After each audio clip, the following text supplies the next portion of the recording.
There's Nixon talking, giving a lakeside chatter.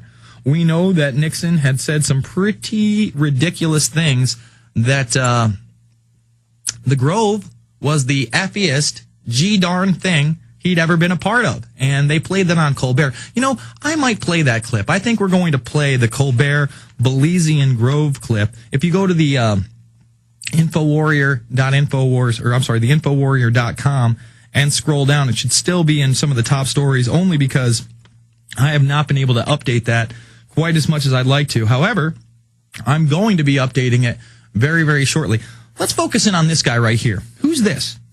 Well, in the middle, his name is Caspar Weinberger. Caspar Weinberger was convicted during the Iran-Contra hearings for helping to smuggle drugs into the United States while running weapons to the Contras, the freedom fighters, if you will.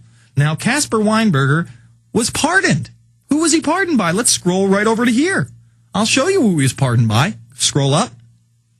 He was pardoned by this man. Oh, no, not there. A little much. A little more. Oh, we're all over the place.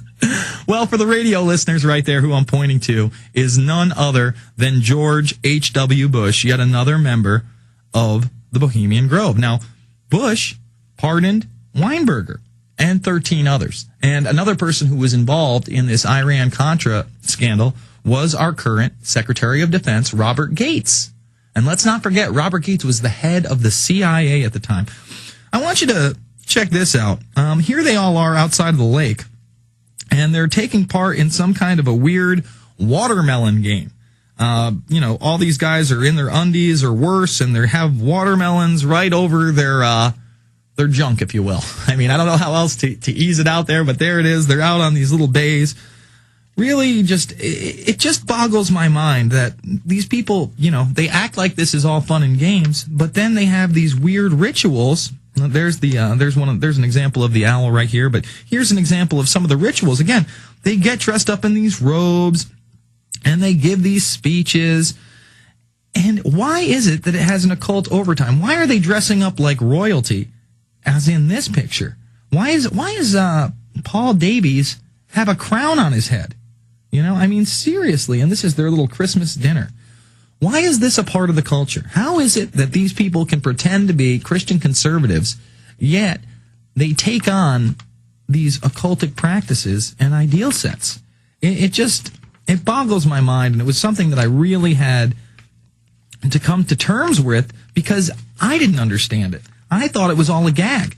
And I'm not sure where it is here, but you can see one of the political cartoonists out there. I forget what his name is, but his name is in the Grove title. And he's basically sitting there doing a cartoon about how everybody needs to keep their mouth shut. He shows himself as a reporter, writing things down. But then in his mind, he has a little thought bubble.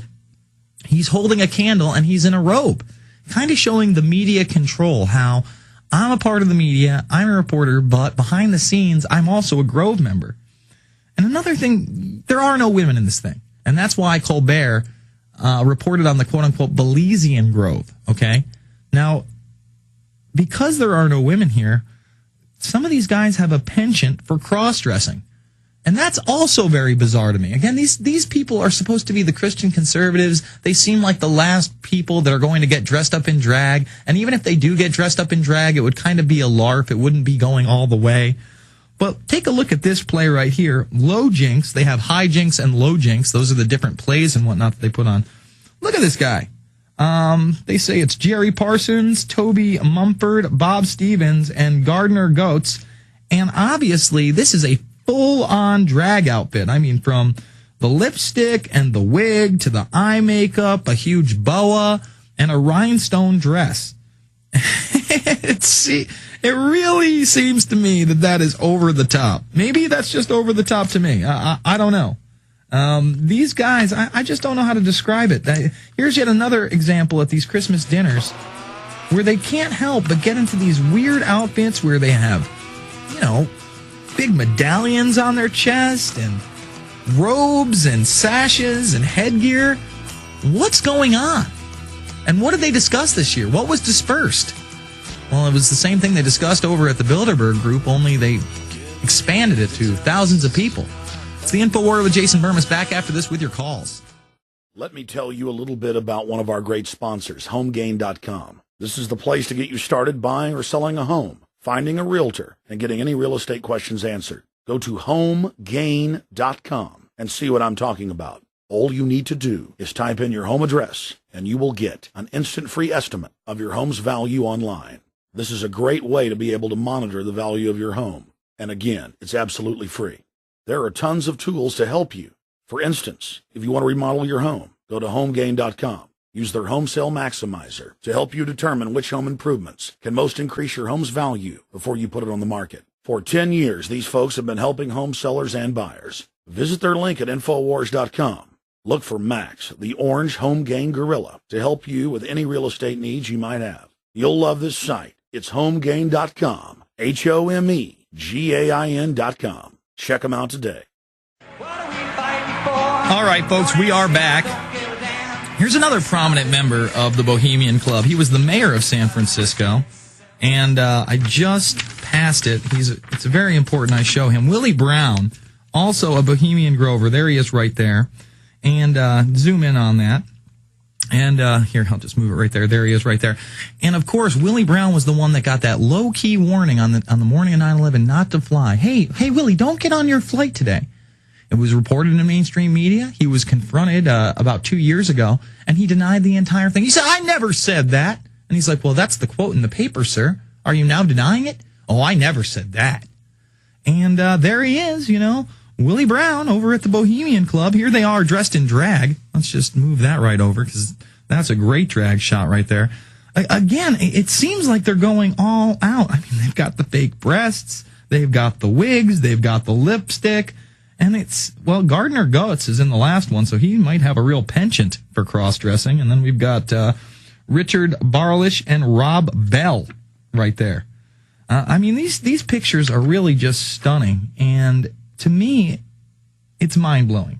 Just completely and totally mind-blowing. In the next segment, we're going to play this Colbert clip. We're going to go to your calls.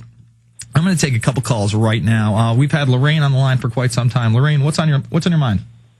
Yeah, hey, Jason, my son was given a physical to get into the next grade level, and they wanted to do 2 shots, a chicken pox and a DPT. Mm-hmm. He didn't want to have it done, mm-hmm. and I didn't feel right about it either, so we didn't get the shots, I should say, and I just, wanted to know what you think about,